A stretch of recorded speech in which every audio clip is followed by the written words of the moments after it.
Reddit story, my wife left me for her best friend. The divorce didn't go the way she planned. I was married to my wife, Sarah, for 10 years. We had what most people would call a happy marriage. We owned a house, had stable jobs, and rarely argued. About 3 years ago, Sarah became very close to a co-worker named Jake. At first, I didn't think much of it. But soon, she was texting him constantly, having lunch with him almost every day, and staying late at work meetings. Whenever I expressed concern, she'd tell me I was insecure and controlling.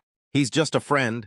I wanted to trust her, so I ignored the red flags. Then one weekend, she told me she was attending a company conference in another city. A day later, I accidentally ran into one of her co-workers who had no idea what conference I was talking about. My gut told me something was wrong. I started digging and found hotel reservations, messages, and photos. Sarah wasn't at a conference. She was spending the weekend with Jake. The affair had been going on for nearly 2 years. I was devastated, but I stayed quiet. Around the same time, Sarah had become unusually interested in our finances. She constantly asked about property values, investments, and savings. It became obvious she wasn't just planning an affair. She was planning a divorce. What she didn't know was that most of my major assets came from an inheritance I received before our marriage. They had always been kept separate and properly documented. A few months later, she finally asked for a divorce. She gave the usual speech about finding herself and growing apart. I simply said, okay. The divorce process began,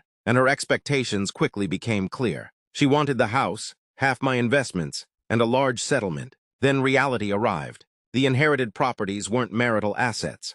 The investment accounts established before marriage weren't marital assets. Several other assets she expected to receive were legally protected. Her lawyer's confidence slowly disappeared.